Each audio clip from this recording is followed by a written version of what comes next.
The story begins with the eerie screams of a woman. Apparently, the events that are about to unfold are inspired by a true story. The woman who screamed calls a man named Marcus to say she needs to talk to him about his sister. He is upset, saying he told her never to call him.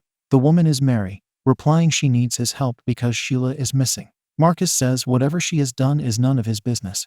We learn Sheila has been gone for nearly 5 days. Marcus guesses she is probably on another binge. Mary thinks it could be worse, that perhaps Sheila is deceased. Later, we see a car arrive somewhere with an interesting license plate. It uses letters and numbers to form the sentence. It's a dream.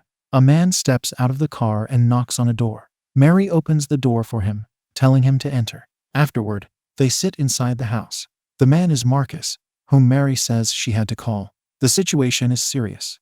She last saw Sheila nearly 1 year ago. She looked terrible, like she had not slept for days. Someone named Riley was with her. Sheila went camping with him for 3 days in a place called Spring Lakes. Mary wants Marcus to find her. He wants to know why Mary let Sheila go if she was in such a terrible condition. The reply he gets is that Sheila is not a child. Through their conversation, we learn Marcus is not satisfied with how his past went with Mary. She says he never called to see how his sister was. He was too busy living in his dream world, trying to be the next Spielberg. Mary claims to have always done the best she could for them. We also learn that Sheila and Marcus were adopted by her, which is why Marcus keeps calling her by her name instead of Mom. He stands up, telling her to call the police. Mary says if Sheila is doing something wrong, she doesn't want the police to arrest her again. Thus, he agrees to help for 24 hours only. Once that time is up, he wants Mary to call the police. This concludes his time with her. The man walks away without saying goodbye. Sitting in his car, he calls his friend Caleb to tell him the news. He also says he is going to Spring Lakes tomorrow. Caleb tells him the place is very big. When Marcus ends the phone call, we see a strange being looking out the window. It's hard to say what it is. Elsewhere, Marcus calls his father. Unlike Mary, he calls the man Dad. Marcus tells him he went to see Mary last night. Hearing this catches the man off guard. He learns from his son that Sheila is missing, probably in Spring Lakes. The man thinks it's unwise for Marcus to go there by himself. He wants his son to take a gun with him. But Marcus doesn't want to drive all the way to him just to collect his revolver. He wasn't happy to see Mary because of something that happened in the past. His father says he never went to Spring Lakes. Yet Mary used to go there with her friends to engage in strange dances. Suddenly, the phone call ends. Later, Marcus arrives elsewhere and tells a man he is going to Spring Lakes. The man, Barry, becomes worried. He says it isn't a place to go hiking. According to him, the place is home to people whom he refers to as enlightened. When Marcus says he will be fine, Barry replies he won't be. He makes a good guess by saying whoever Marcus is going to search for has probably perished. He knows no one enters Spring Lakes unless someone important to the person went missing venturing there. The next scene has Marcus in the woods. He asks himself what he is doing there. He approaches a sign that welcomes people to Spring Lakes. However, the keywords are crossed out, and the word hell is written to replace them. Reading it, Marcus thinks it's a nice sign. As he keeps walking, Caleb calls him. He says Mary contacted him to visit her for something important. Marcus tells his friend to be careful. Later, we see a figure dozens of feet behind him. Whatever it is, it somehow soon vanishes. Caleb reaches Mary's house. He tells her what Marcus told him, but she claims this is her first time hearing about it. The woman tells Caleb something completely different than what she told her son. She says Sheila went to see her therapist. Why she has chosen to lie to one of them is a mystery. Caleb says Marcus is in Spring Lakes looking for her. Marcus has always been difficult, Mary responds.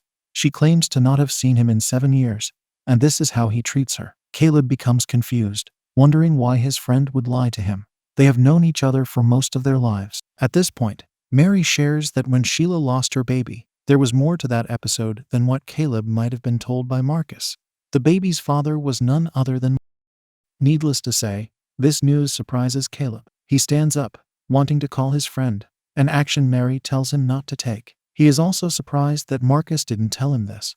They usually tell each other everything. While he is telling her a story involving her son, Mary stealthily collects a knife. When he turns around, she stabs him with it. The poor man lies on the floor, suffering in pain. Holding an axe, the wicked woman tells him it's time to meet the devil. Then she takes his life with the weapon. We see an odd being standing at the doorway whom Mary smiles at. Something strange starts happening to her. But Caleb's phone gets a message, distracting her. The message is from Marcus. warning Caleb that Mary is crazy. She smiles and shakes her head, reading it. Back to Marcus. He sees 3 people wrapped in cloth like cocoons. One of them looks at him, saying in a very deep voice that the baby waits for Marcus. He cryptically says that feeding time is about to begin. This scares Marcus, so he leaves. He walks within a graveyard now, and a hand grabs his leg. He manages to escape its hold, yet he can't escape his anger and confusion. It prompts him to yell out to Sheila, asking where she is. The scene changes to show a man wearing a demon ring. He calls Caleb to actually talk to him, despite the latter losing his life earlier. Caleb says he is at Mary's house. The man with the ring is Michael, asking if Marcus is with him. Caleb confirms that he is. He asks Michael if he would like to join them for dinner, but Michael wants to speak with Marcus. He learns Marcus can't come to the phone. He wants to know why not, and all Caleb says is they will see him soon before ending the call. Surprisingly, we see it was Mary who was talking to him in Caleb's voice. Switching to Marcus, he encounters a lady in a strange attire. When she starts to oddly draw closer to him, he gets scared again. Suddenly, she disappears. Thus, he keeps walking, and eventually hears a man singing. In a short time, he sees the man, who wears the clothes of a priest. He commits an extremely disturbing act. Prior to telling Marcus, born of sin, he also mentions that the cleansing has begun. Furthermore, he wants Marcus to know that an unspecified he has been waiting for Marcus. They have all been waiting for him. The priest throws the on the ground and says he is there to cleanse all the sins of the evil child. We see he is the foulest of men, speaking his mind in vulgar ways while committing atrocities.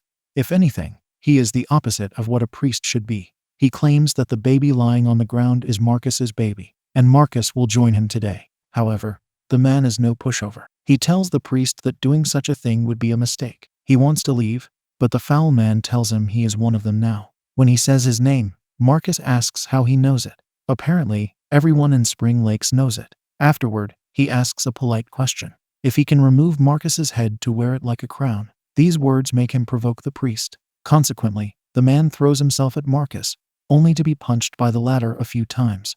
Yet the priest hits him heavily, knocking Marcus down. He follows this by getting on top of him, preparing to deliver more harm. Thankfully, Marcus uses a knife to cut the vile man. His last words are that Marcus will never leave this place. Marcus kicks him hard, silencing him. As he keeps traversing through the chaotic Spring Lakes, he gets a message on his phone. It prompts him to sit down and call his father. The man says he's been trying to call Marcus for the last 2 hours. Surprised to hear this, Marcus asks what time it is. He learns his dad is at Mary's place. He thought Marcus was there. Confused that he isn't, the dad asks why did Caleb tell him he was at the house. Marcus does not know. He is as confused as his father regarding this situation. It is revealed that Marcus's dad is Michael. He is sitting in his car outside Mary's house. Stepping out of it, he sees her peeking through the window. Michael takes his time prior to knocking on the door of the house. Mary opens it and invites him in. While they sit inside, he asks her where his kids are. She lies that she does not know. He tells her about Caleb calling him to say Marcus is there. When Mary says she didn't see Marcus, Michael does not buy her lie. An argument slowly starts to brew between them. She accuses him of cheating on her with a harlot. Michael retaliates by saying if she had been a better wife, he might not have done it. Mary criticizes him, saying he never loved her. He claims to have loved her, until her mental health took a toll on all of them. He dismisses Mary's statement of Marcus having been with Sheila as complete nonsense. Michael also says he tried to help Mary by giving her the best doctor and medication, but she never took them. She pushed all of them away. Mary rhetorically asks if he was helping her by being intimate with the harlot. This makes the man stand up to say he did it, because Mary never wanted him near her. They spend some time yelling insults at one another, each trying to portray themselves as the victim. Soon Mary starts to cry and pleads for him to help her. Turning away from her is a mistake, for she knocks him out with her axe. Later, Michael awakens to see several people in white cloaks standing beside him. Mary is among them, telling the man she loves him. Since she has always loved him, she can't let him go. She stabs him a few times while the people around them chant. Then she shakes and raises her arms to whisper something, before screaming. At Spring Lakes, Marcus encounters a young lady. She tells him she needs help. When she falls to the ground, he tries to hold her. At this moment, 3 white-cloaked people draw near. The one wearing a metal mask grabs Marcus by his hair to push him away. He picks up the helpless lady and roars at the sky. Helping her, Marcus stabs the mysterious man's shoulder with his knife. But it's not enough to bring him down. After the man inflicts pain on Marcus, the latter escapes. In a short time, he sees the priest, who somehow managed to survive. The lady now stands deceased near him, telling Marcus to join them. He doesn't want to deal with this, so he runs away. As he runs, he finally meets his sister, and they hug each other. He wants to know why she is there. When Sheila tells him Riley brought her to this place, he says he is going to take his life. Marcus hugs her again, saying they should go home. However, she isn't responding. Marcus finds this strange. Looking at her, he realizes that she is the recently deceased lady, who likely played a trick on his perception. Thus he tries to escape. Alas, the priest shows up, knocking Marcus down and attempting to choke him. He yells several times that he will not forsake Marcus. Thankfully, our hero realizes this is another perceptual trick. No one is there except him. As he keeps walking, a man calls his name. Marcus asks the stranger if he is Riley, and he confirms he is. Given that, Marcus grabs Riley by the jacket, demanding to know where his sister is. But Riley does not know. He says she just vanished. An answer Marcus doesn't like. Riley says they arrived at Spring Lakes because Mary told them a story about how Sheila's grandfather used to come there. The problem with such a statement is that Marcus claims his grandfather passed away years ago. Riley claims he did not know. They spoke to him and wanted to get him. He says even Sheila was convinced he was her grandfather. Marcus is confused, saying he watched his granddad's funeral online. He wants them to go find Sheila along with their deceased grandfather. Later, Riley inquires about his films. Marcus talks about a certain film, saying how it had many bad things going for it. He put his heart and soul into the movie. Unfortunately, reviewers hated it. Riley tells him to ignore the critics. Their opinions don't make or break anyone. Marcus shares how some reviewers attacked him personally. A particular one kept bashing him repeatedly. It took Marcus a long time to get back into his creative mindset. Trying to support the man, Riley says he likes his films, but Marcus does not respond. Riley changes the topic, saying Mary told him something about a lost baby in the woods. Marcus attempts to educate him about the woman's tendency to talk nonsense.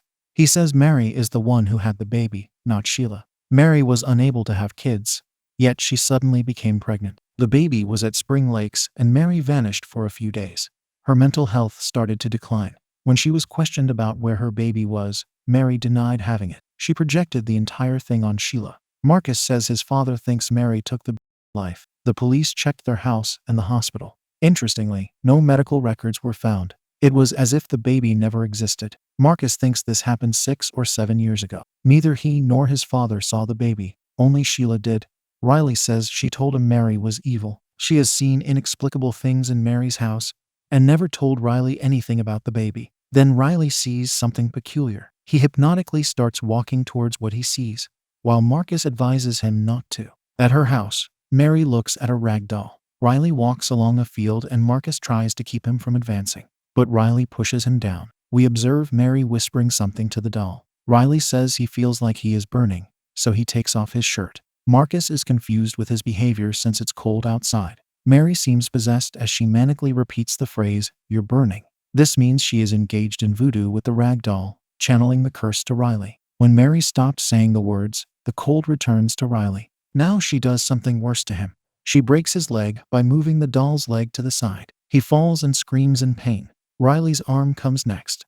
Afterward, the merciless woman twists both of his arms at the same time. To finish the man, Mary applies a photo she has of him to the candlelight. This gets manifested in the world by a big zombie emerging out of a nearby grave to pull Riley inside. He yells out to Marcus that the latter cannot let him perish, but there is nothing Marcus can do. Moving along, he finds someone lying close to a tree. The person happens to be the reason why he's at Spring Lakes. He wakes Sheila up, and they hug. Hopefully, she is real this time. He wants her to know he has been looking for her everywhere. The poor lady has a hard time walking by herself. Therefore, Marcus has to support her. At Mary's house, one of the strange beings gives her a certain look, prompting her to say, no. Another being with a mask looks at her too. It starts walking to her until it gets down on the floor, initiating a chilling crab walk. Mary takes a lit candle, and one of the beings appears close by to clap the fire out. When she relights it, the masked being appears in front of her. Another one appears, and we hear Mary scream in the darkness.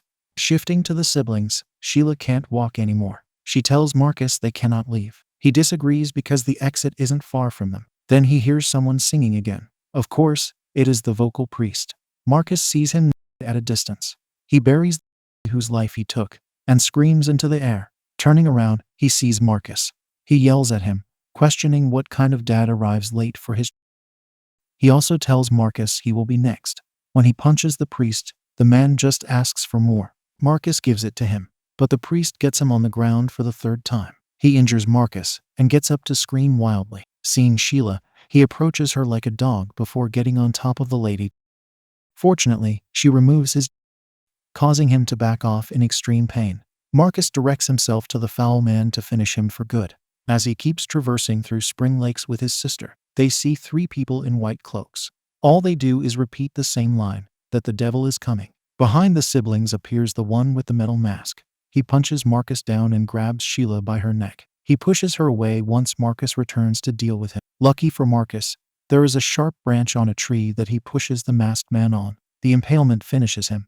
Marcus tends to his sister, telling her to wake up. He says he knows he wasn't the best brother. This dire situation allows him to get his inner feelings out. He also says she was the sole reason he stayed in the house for as long as he did. He needs her to wake up and says he loves her. When she does, they resume walking. However, Sheila soon gives her brother some bad news. She says he was the only person who could ever get out of Spring Lakes. Their mother used to tell them that anyone who entered this place never left. Marcus gets emotional, telling Sheila they almost made it out. The man pleads for her to continue, but she starts walking in the other direction, and he decides to let her be. Now that she is alone, she looks like she gets possessed.